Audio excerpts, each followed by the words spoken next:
इस वीडियो में डिस्कस करेंगे डीएलएड फर्स्ट ईयर इंग्लिश के इंपॉर्टेंट नोट्स के बारे में। आपकी इंग्लिश दोस्तों ए और बी दो पार्टों में डिवाइडेड है। पार्ट ए में 4 यूनिट हैं और पार्ट बी में 5 यूनिट हैं। ऐसा कंफर्मेशन नहीं है कि कौन सा यूनिट कितने नंबर का है, तो हम दोस्तों सभी यूनिट्स के इंपॉर्टेंट टॉपिक्स पर डिस्कस करते हुए चलेंगे। तो आपको क्रम वाइज प्लेलिस्ट के अकॉर्डिंग सारे जो वीडियोज़ हैं वो देखने हैं, और हमारे चैनल लोकमत स्टडीज़ पर अगर आप पहली बार विजिट कर रहे हैं तो चैनल को सब्सक्राइब भी कर लेना है। सारे इंपॉर्टेंट टॉपिक्स पर दोस्तों बात करेंगे। तो पहला आपका जो यूनिट है उसका नाम है लिसनिंग एंड स्पीकिंग, यानी कि सुनना और बोलना। ये जो यूनिट है दोस्तों, इसको समझने से पहले आपको LSRW स्किल्स को समझना होगा। ये जो स्किल्स हैं ये एक भाषा सीखने का क्रम है। पहले हम लिसन करना सीखते हैं, सुनना सीखते हैं, देन उसके बाद में हम बोलना सीखते हैं, स्पीक करना सीखते हैं, फिर हम पढ़ना सीखते हैं, रीडिंग करना सीखते हैं, और फिर राइट करना, फिर लिखना सीखते हैं। तो ये क्रम रहता है, ये आपको याद रखना है। भाषा के कौशल आपको हिंदी में भी ये टॉपिक आपको देखने को मिलेगा, तो आपको इसे ठीक तरीके से याद कर लेना है। आगे बढ़ते हैं दोस्तों। हमारा इस यूनिट का पहला इंपॉर्टेंट टॉपिक है लिसनिंग विथ कॉम्प्रहेंशन, यानी कि सुनना समझने के साथ में। सुनना समझने के साथ में क्या होता है, तो यहाँ पर देखिए, language is an arbitrary system. Language जो है एक मनमाना सिस्टम है साउंड का, ध्वनि का, which is used by human beings, जो कि ह्यूमन बींग्स यानी कि मनुष्यों के द्वारा यूज़ में लिया जाता है for communication and expression of thoughts and feelings. अपने विचारों का, अपनी सोच का आदान प्रदान हम मनुष्य आपस में करने के लिए जो ध्वनियों को उच्चारण करते हैं, वो मनमाना जो रूप है वो लैंग्वेज है। हम उसे लैंग्वेज का रूप दे दिए हैं। There are two aspects of language, oral and written aspect. Language के दो पहलू हैं, पहला है ओरल यानी कि मौखिक, और दूसरा है रिटन यानी कि लिखित। तो ये भी आपको ध्यान रखना है। The oral aspect is important for us to pronounce the language correctly. जो ओरल, जो मौखिक पहलू है वो इम्पोर्टेंट है, क्योंकि हम उसमें शब्दों का उच्चारण ठीक तरीके से समझ पाते हैं। जैसे आपने उदाहरण के तौर पर CUT कट होता है, PUT पुट होता है। अगर आपने ये उच्चारण नहीं सुना हुआ होता तो आप या तो दोनों को कट पट बोलते या फिर कुट पुट इस तरह से बोलते। अगर आप ठीक तरीके से उच्चारण सुन पाते हैं तभी आप उनको करेक्ट कर पाएंगे। तो इस तरह से आपको समझ लेना है। Written aspect is called script. जो लिखा हुआ एस्पेक्ट है, लिखा हुआ जो पहलू है, उसे स्क्रिप्ट बुलाते हैं या लिरिक्स बुलाते हैं। जैसे कोई मूवी की स्क्रिप्ट या फिर किसी शो की स्क्रिप्ट या फिर नोट्स आप जिन्हें कह सकते हैं। आगे दोस्तों, in the words of CC Fries ने इस बारे में कहा है। CC फ्राइस को भी आपको ध्यान रखना है, इसका प्रॉपर एक क्वेश्चन भी आपके आ सकता है 1-2 नंबर का।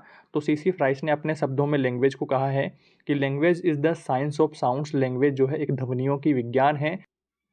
The skill of listening and speaking. Listening यानी कि सुनने और बोलने की स्किल्स आर ग्रुप्ड टुगेदर, आपस में बंधे हुए हैं, because they usually function together, क्योंकि ये साथ साथ काम आते हैं। One can not produce the sound as one has not listen and heard the sound of the language. एक अगर बोल नहीं सकता तो दूसरा सुन नहीं सकता, तो इस तरह से इनका कॉम्बिनेशन रहता है। The speech is the language, language का स्पीच। नेक्स्ट टॉपिक है दोस्तों आपका इम्पोर्टेंस ऑफ लिसनिंग। सुनने का महत्व क्या है, सुनना क्यों जरूरी है। तो पहला इसका पॉइंट है the listener can recognise the English speech sound. जैसा कि हमने अभी उदाहरण में समझा कि आप कट और पुट में ठीक तरीके से अंतर कर पाओगे कि किस तरह से उच्चारण करना है। ही can understand the meaning of words, sentences, pattern and structure. आप सेंटेंसेस का वर्ड और उसका पैटर्न और स्ट्रक्चर आप ठीक तरीके से समझ पाओगे। He can understand stress, intonation, rhyme and pause pattern.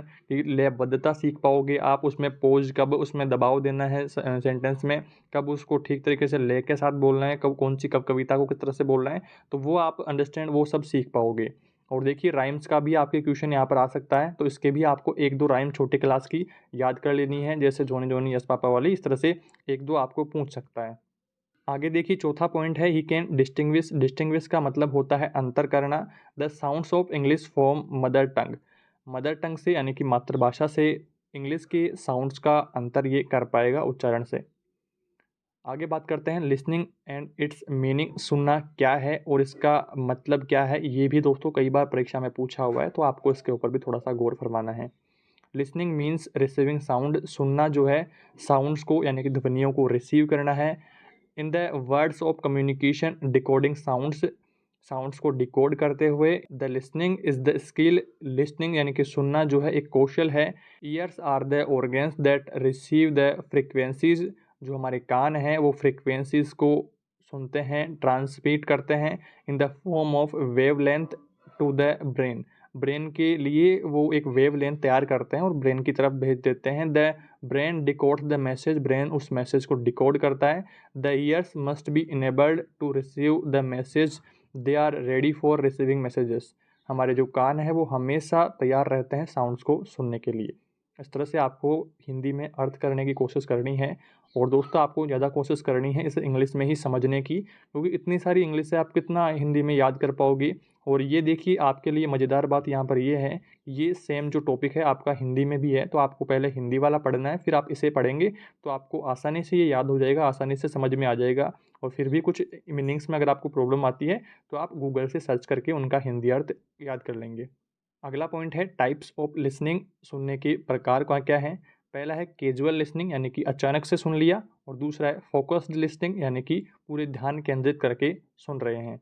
तो कैजुअल लिसनिंग की बात करते हैं, when we listen to someone और समथिंग, जब हमने सुना किसी को या कुछ विदाउट एनी पर्टिकुलर पर्पस, बिना किसी उद्देश्य के, it is called casual listening, यह कैजुअल लिसनिंग कहलाता है। सेकंड है फोकस्ड लिसनिंग यानी कि ध्यान केंद्रित करके सुनना, तो इट इज़ इंटेंसिव लिसनिंग, यह एक गहन सुनना है। ड्यूरिंग फॉर्मल कम्युनिकेशन, जब हम आपस में बातचीत करते हैं या फिर क्लास में टीचर की सुनते हैं, तो वाइल ट्रांसमिट फॉर्मेशन, इन्फॉर्मेशन को ट्रांसमिट करते हैं। वी पे मच अटेंशन, हम ज़्यादा ध्यान केंद्रित करते हैं। एंड और concentration on what the speaker is saying, कि स्पीकर क्या कह रहा है, बोलने वाला वक्ता क्या कह रहा है, उसको कॉन्सेंट्रेट करके सुनते हैं। The listening becomes more focused, इससे जो सुनना है वो ज़्यादा फोकस, ज़्यादा गहन होता है। We have to catch words in its particular meaning, जब हम जो वक्ता कह रहा है उसके वर्ड्स का पर्टिकुलर उद्देश्य हम उसका समझ पाते हैं, तो फिर वो फोकस्ड लिसनिंग के अंतर्गत आता है। तो इस तरह से आपको इसका हिंदी अनुवाद करने की कोशिश करनी है। आगे बढ़ते हैं दोस्तों, हमारा अगला इंपॉर्टेंट टॉपिक है सब स्किल्स ऑफ लिसनिंग। लिसनिंग की सब स्किल्स क्या क्या हैं। तो पहला है discriminating sounds in isolated word forms in connected speech and stress pattern, हम शब्दों का स्ट्रेस पैटर्न समझ पाएंगे, आपस में कनेक्टेड करना सीख पाएंगे, संभाषण आदि को। सेकंड है रिकॉग्नाइजिंग यूज ऑफ स्ट्रेस यानी कि दबाव वगैरह सीख पाएंगे, कहाँ पर शब्द का दबाव देकर के बोलना है, कहाँ पर आसानी से बोल देना है। It's variation in connected speech जो संभाषण आदि में है ना। थर्ड है अंडरस्टैंडिंग इंटोनेशन पैटर्न, जो कि इंटोनेशन पैटर्न यानी कि उतार चढ़ाव आदि का हम ठीक तरीके से समझ पाएंगे, अंडरस्टैंडिंग पैटर्न आदि को। अगला है interpreting attitudinal meaning throat variation in pitch, high, range and pause, कब पॉज करना है, रेंज को हाई कब करना है, छोटी कब करना है, तो ये सब पिच वगैरह हम सेट कर पाएंगे जब हमें सब स्किल्स वगैरह ये सारे पॉइंट्स ठीक तरीके से समझ पाएंगे। अगला इंपॉर्टेंट टॉपिक है दोस्तों आपके full form of these words, full form के क्वेश्चन भी आपके कई बार एग्जाम में आए हैं, तो इन पर भी आपको थोड़ा सा फोकस करना है, हर यूनिट में आपको देखते हुए चलना है। ऐसा कोई अगर क्वेश्चन आपके पॉइंट अगर आपको मिल जाता है जहाँ पर उसके फुल फॉर्म करने की आवश्यकता है, तो आपको उसे मेजर कर लेना है और उसको मार्क करके याद कर लेना है। पहला देखिए यहाँ पर डाइट की फुल फॉर्म है district institute of education and training. दूसरा है SIERT, तो state institute of education research and training. और तीसरा है CCE, तो कंटिन्यूस एंड कॉम्प्रहेंसिव एवेल्यूएशन। और चौथा है NCF, तो नेशनल करिकुलम फ्रेमवर्क। तो ये सब हमने इंपॉर्टेंट इस यूनिट से लिए हैं, बाकी यूनिट्स के भी आपको थोड़े से ध्यान में रखने हैं। अगर मुझे कोई मिलेंगे तो मैं आपको बताता चलूँगा, और अगर आपको भी मिलते हैं तो आप उन्हें याद करते हुए चलेंगे। आगे बढ़ते हैं दोस्तों, हमारा अगला इंपॉर्टेंट टॉपिक है use of mass media, radio and television. इसका भी प्रश्न दोस्तों कई बार आपके परीक्षा में आया है। मास मीडिया का यानी कि मल्टीमीडिया का आपको यूज़ पूछ सकता है, रेडियो और टेलीविज़न का, या फिर और भी कोई उदाहरण देकर के आपको पूछा जा सकता है। तो पहला हम बात करते हैं रेडियो की।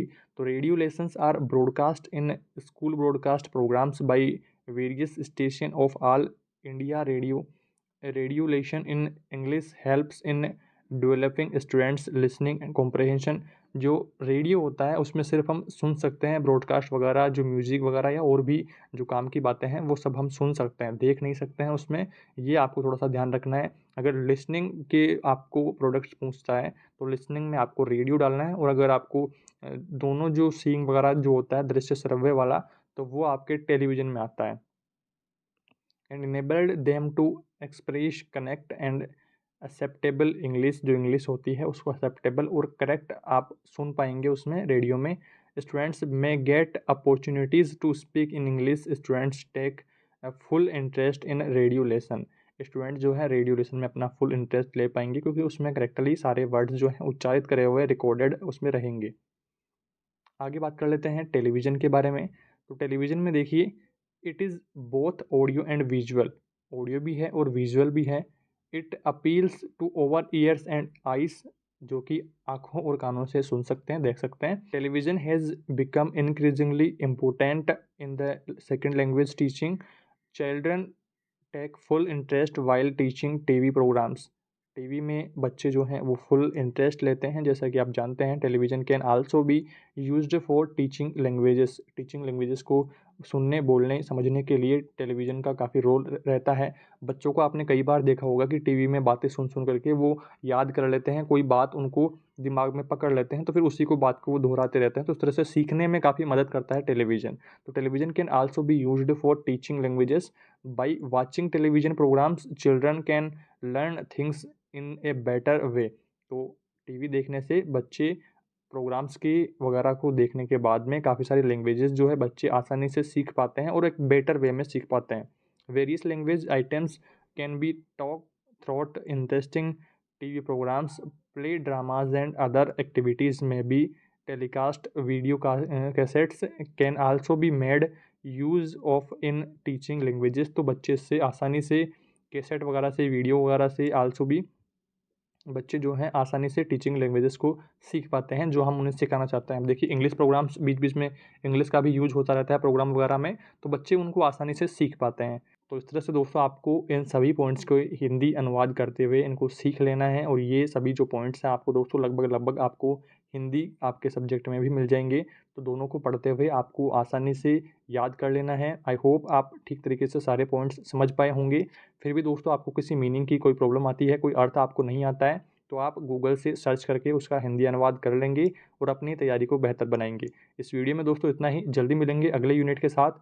तब तक दोस्तों आप अपनी तैयारी को ठीक तरीके से करते रहें और हमारे चैनल लोकमी स्टडीज़ के साथ में बने रहें। Thank you.